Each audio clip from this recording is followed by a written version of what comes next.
Hello and welcome. We're delighted you're listening. My name is Kara Penfield. I'm one of the co-founders and partners at Spiro Coaching Institute, and I'm here with my partner and co-founder, Rob Kramer.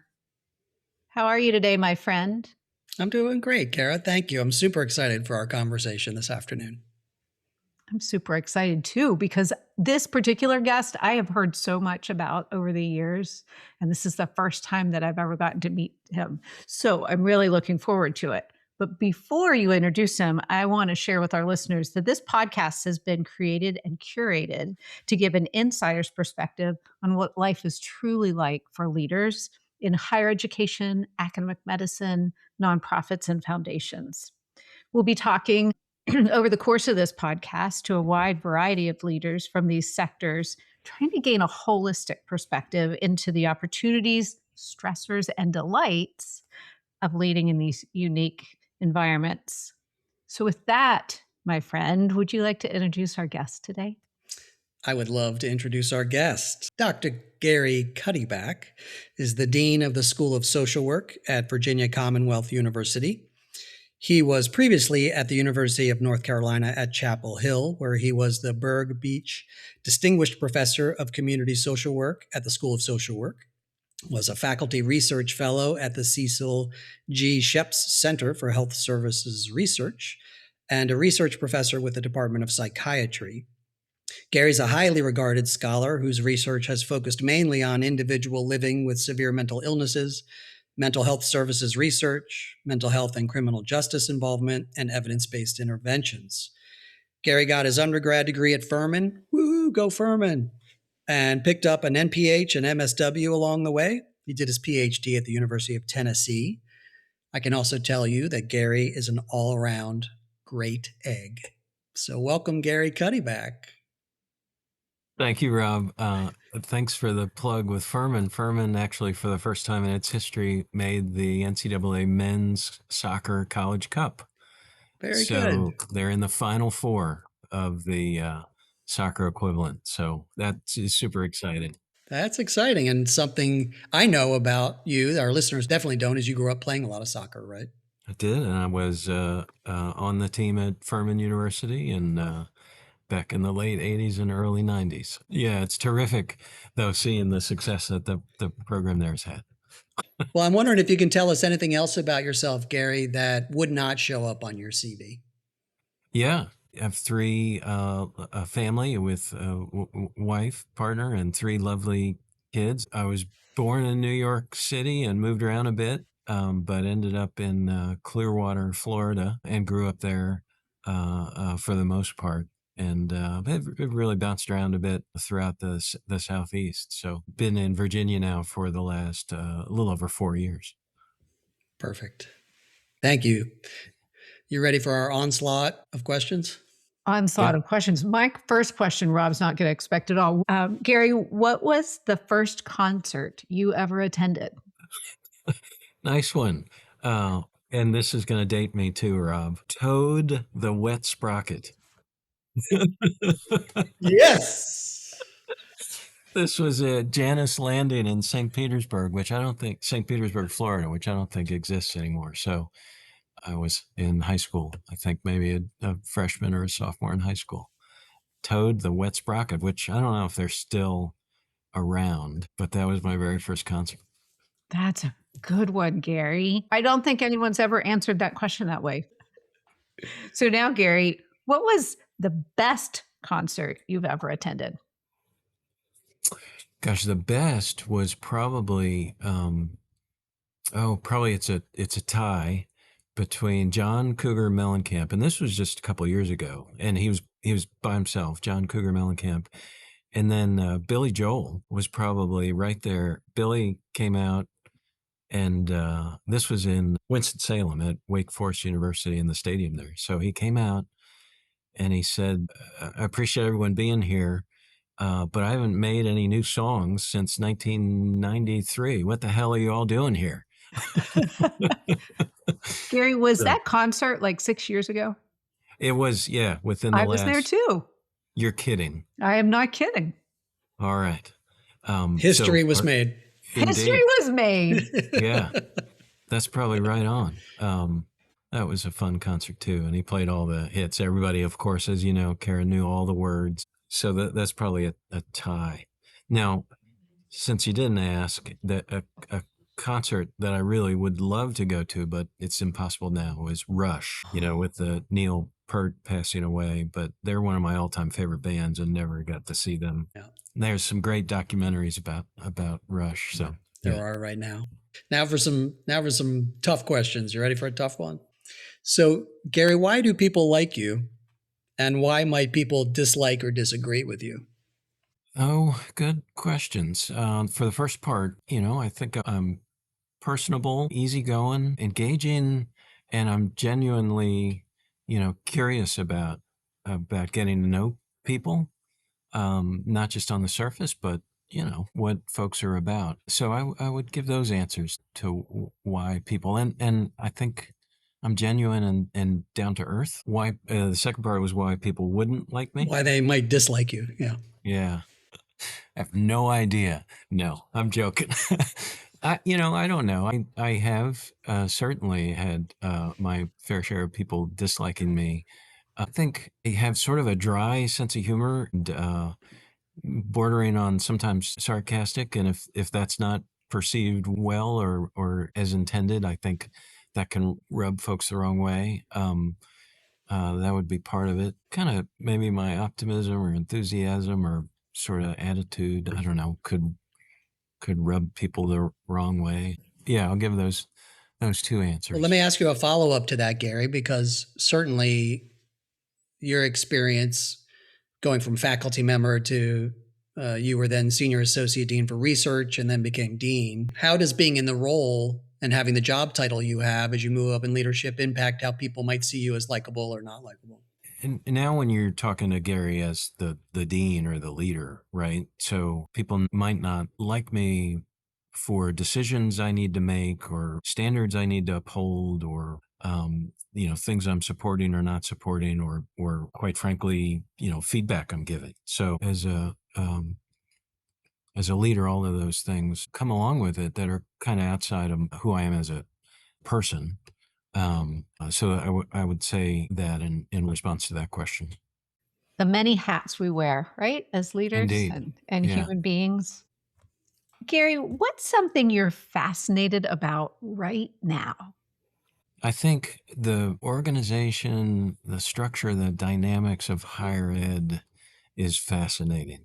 And it's certainly in terms of leadership. So I think I'm fascinated and curious about how to do well in the role I'm in, which is, relatively new, relatively speaking, engaging with people and trying to bring out the best in them and in an organization and how to do that.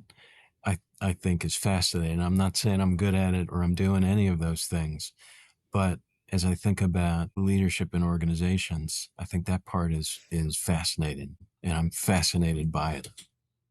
The choreography that's going on between you and all the stakeholders that you're responsible for and interacting with? Yeah, you're right. It's fascinating trying to engage the different stakeholders because I'm dealing with donors and alumni who have sort of different perceptions of this and that. I'm dealing with, my superiors that I report to, and I'm engaging with other deans here at the university, and then also the faculty and the staff, and then the students. So all of those groups and stakeholders bring a different element to it, and how it all fits together. I agree, Kara is fascinating. Yeah. All right. So we're going to switch gears a little bit and we have a round of speed questions. So you ready? Yep. Mornings or evenings? Mornings. Park bench or picnic blanket? Park bench. All right. Forgiveness or permission? Forgiveness. Oh, say more about that. um, because sometimes that's easier, especially if I just think it's the right thing to do, or it's just the timing of something that has to be done. It is easier that way, especially if it is something low stakes, low impact, than certainly forgiveness rather than permission. And I'm sort of playing the card that I don't know what I don't know. Like, oh, I didn't know I needed to ask, for permission to make a programmatic change. I'm the dean, so I think forgiveness rather than permission. Yeah, fantastic. Gary, how or when are you most creative? I think in the mornings after a good night's sleep, um, and I have time, to reflect. I think, as I say that, I think also if I really have time to reflect on a problem or something I'm trying to solve without distraction, right? If I'm well rested and sort of energized, and I have intentional time to really think through what needs to be done or what problem needs to be solved, I think that's when I'm most creative. Yeah, in the morning. Where do you need to be? No place in particular. I think sort of being well rested, having the opportunity to be focused and just dial in and concentrate is sort of what I need to be creative. And I think that could happen in most places.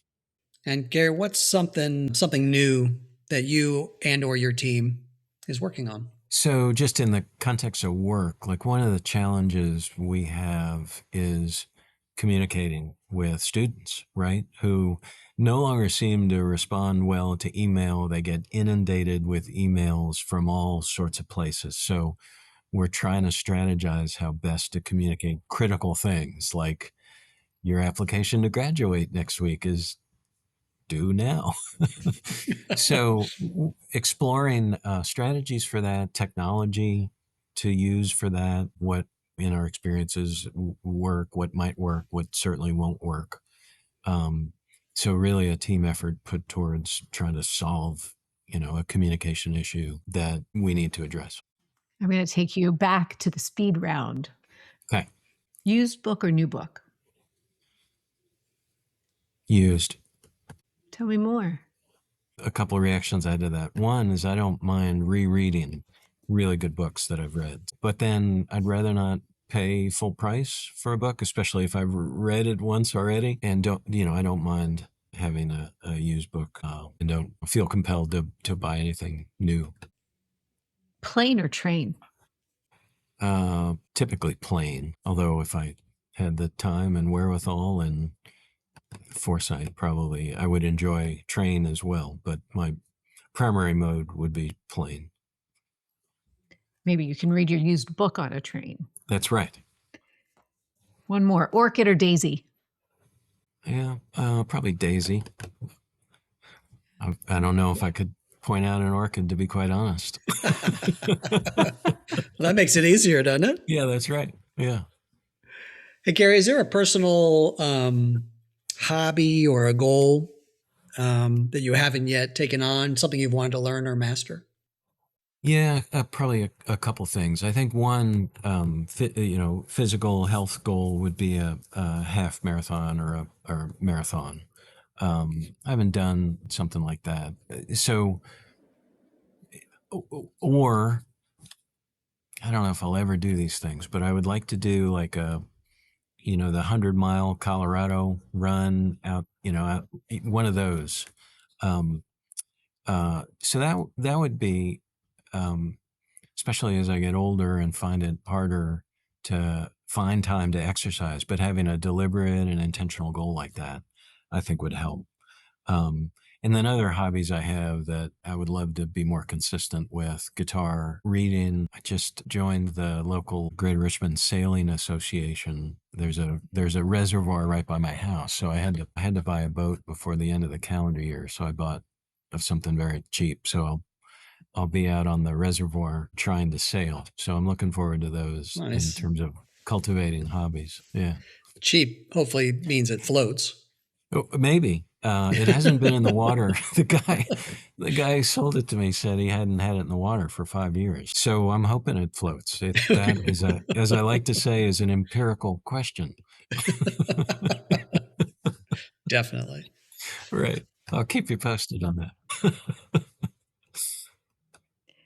Gary, what's next for you? Good question. I am totally committed to what I'm doing now and learning about what I'm doing and really trying to get good or good enough at, the role I have as leader of the school here. So I really want to figure this part out as best I can. So I don't have any immediate aspirations to advance to anything beyond what I'm doing now. I really am committed to the university I'm at, the role I'm in, the school I'm in, and really I'm scratching the surface in terms of my experiences here. I've been a permanent dean now just a little over a year, was interim for a bit before that, but really still have a ton to learn about myself as a leader, about leading, especially leading a school. So I'm good for now. I think about other positions like provost or vice provost or a role like that, or even a president of a small college, like maybe where I went as an undergrad, as an example. So I don't know yet. I have no immediate aspirations or plans. I'm focused mostly on trying to do as well as I can with what I'm doing now. But who knows? I mean, as you both know much better than I, higher ed is a tumultuous, ever changing landscape with lots of internal and external challenges. So, and I serve at the pleasure of the provost, right? So who knows? I may not have a choice in how long I remain as a dean here, so might be forced into the what's next. To your point, Kara. So I don't know. I've got a taste for what leadership is about in higher ed, just a taste, and learning about myself as a leader and my strengths and limitations and challenges and areas of growth. So doing well at what I'm doing now as I continue to try to develop myself as a leader, I think is probably what's next. Gary said something interesting I wouldn't wonder if you would expound on, which is for our listeners who may be thinking about, oh, do I want to move up to a senior leadership or an executive role? And that might involve a move. What's your experience like of landing in a new institution where you don't know the people and culture and you're expected to lead? How have you navigated that? Yeah, and I can speak to my experience. My first leadership role here was associate dean for research, which I was intentional about that because it seemed to be leadership light, meaning there wasn't personnel responsibilities, there wasn't a big budget, there wasn't a whole huge school to manage. So that was really my entry. And at that time, I had no aspirations to do anything other than associate dean for research. And things happened, and here I am talking to you as dean.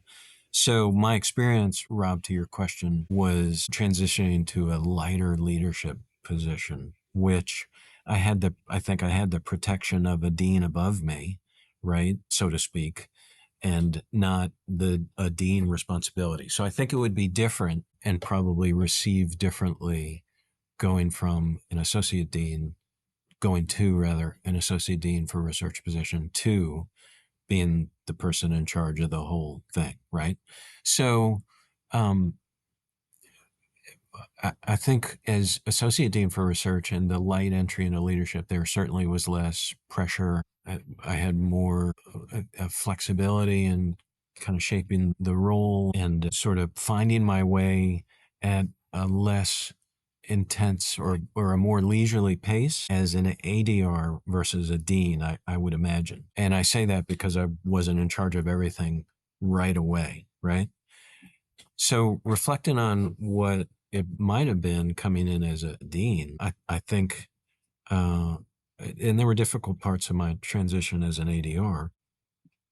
I think it would be that much more pronounced as a dean, where the expectation is you're in charge right away. So learning the landscape of the university that you're at, right, and everything that goes along with that above you, learning to respond to the provost and understand what their leadership style is like, what the expectations are.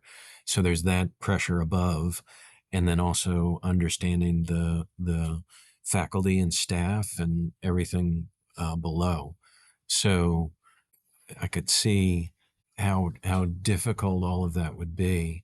And then if you add all the external forces on higher ed now into the mix, it makes it even more difficult. So I think I've rambled a little bit, Rob, and I'll ask if I missed a part of your question, No. but I think, yeah, coming in as the dean, I can imagine would just be super overwhelming for a while. I would say, before coming to where I'm at now, I was at my former university for close to 20 years. So I had new people there. I knew how to get things done. I knew where to go if I, needed questions answered. And I sort of had solved some of the challenges of working at a university. Well, that's all new, as you know, when you transition to a new place. So you sort of got to relearn people, processes, protocols, and there's really no time, right? Because the expectation is you're leading and you got to hit the ground running, and there's little time to try to learn everything you know to do really well at it. So Thanks for sharing those insights, Gary. That's really interesting. I'm going to shift gears one more time. If you were to give a book as a gift, what would it be? there's lots of considerations that I would have, like whom am I giving it to? But I think maybe the Lord of the Rings trilogy, probably one of my favorites. I've got other favorite books. But I wouldn't, that's not the kind of books you would give to just anybody, right? That's a lot of words, though. You got books with a lot Indeed. of words. Yeah. Yeah, that's right. The per word answer, you're giving the most generous of all gifts that we've heard There of you go. on this podcast. Books that keep on giving. And giving and giving. Yeah, that's right. What a great conversation. Thank you so much. Hey, absolutely. It was my pleasure. Yeah, agreed. He's a great guy, and he's very thoughtful. He's self-deprecating. He tries not to take himself too serious, but he's really got some thoughtful ways of looking at leadership, I thought.